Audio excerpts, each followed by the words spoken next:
We are going to be working on the next part of our project, which is going to be the drum set. You'll go over to drums, not drummer, and you're going to notice that you're going to see smart drums, acoustic drums, and beat sequencer. Smart drums and beat sequencer are really nice and fun to use if you're going to make a beat real quick, but today we are actually going to be working with the acoustic drums or the actual drum set. When you open it, you're going to see a full drum set, and you're going to see the bass drum, snare drum, 3 sets of toms, and 3 sets of cymbals. Right now, we're not going to be recording all of them in one track. We're actually going to be separating everything. First, we're going to start with the bass drum, or the kick. And with this, you're not going to want to go too crazy.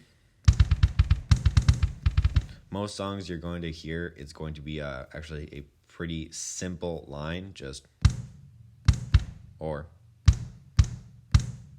It can really be whatever you want, just don't have it be too crazy, or else the rest of the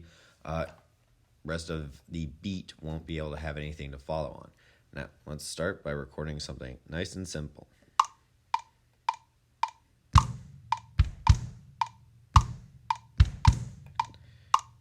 And you're going to notice that at the top right, there is that blue icon. That's called the metronome. You're going to want that on for all of your recordings today, or else it's going to be really hard to line everything up. That was the clicking that was in the background. Now, I'm going to go to the editor.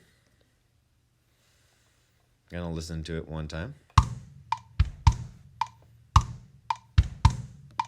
I like it, so I'm just going to hit loop. I'm also going to increase this to 16 bars.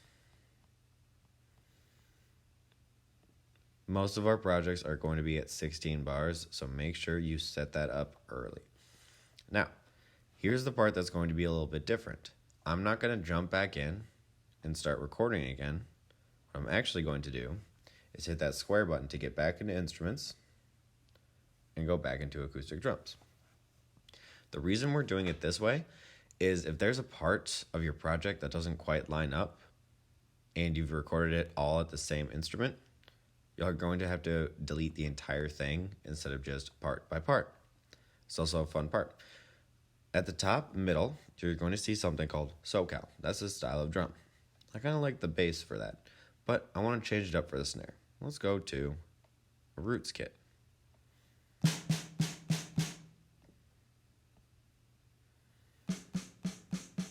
It's subtle, but you can definitely hear a difference. No, let's try Bluebird. Still a little high for me, so I'm going to go with the Roots. And now I'm going to listen.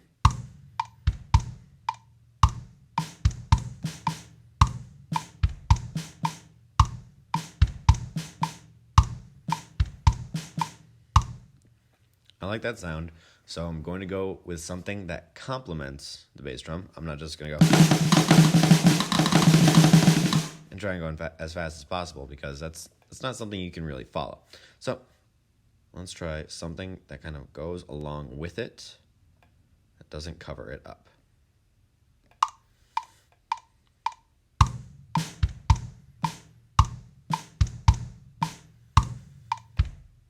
And you can definitely go more than 2 bars if you want something a little bit more interesting. But for me, I'm happy with just that. Now, I'm going to double tap, loop, see what it sounds like.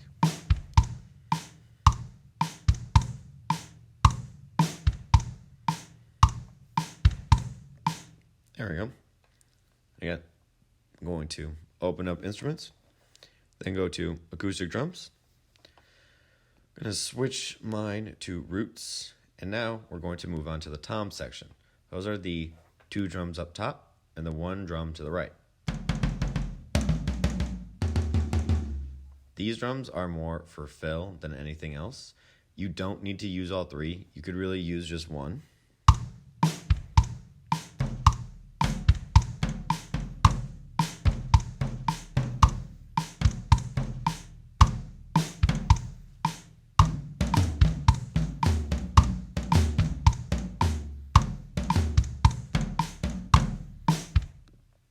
They have different pitches, so you could just use the top two. You could really use just the bottom one, or you can use all three.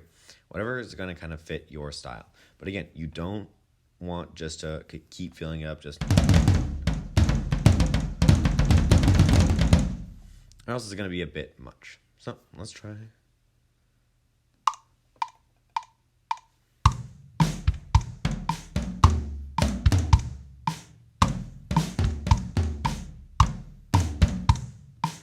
I'm going to listen back to it.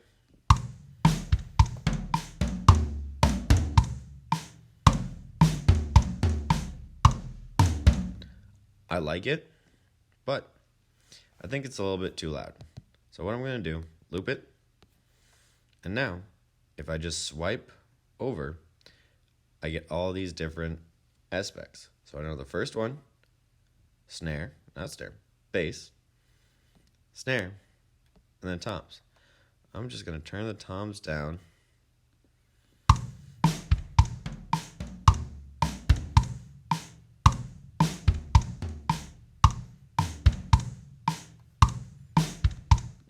And now I can still kind of have that groove, but it's not super in the way of everything else. Last but not least, we're going to use the cymbals. We have our hi-hat, our crash, and our ride.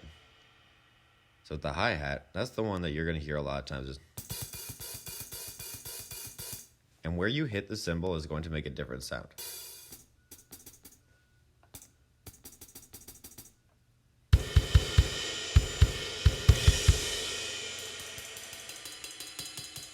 It makes a little less of a difference on the crash and the ride cymbal.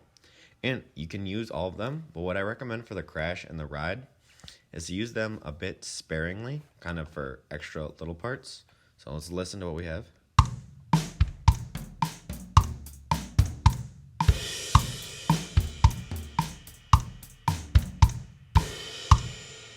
Something like that.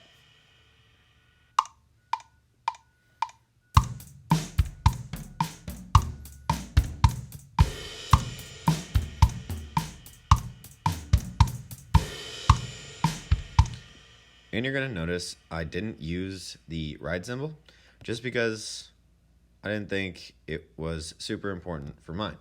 But you can use whatever you want in your song.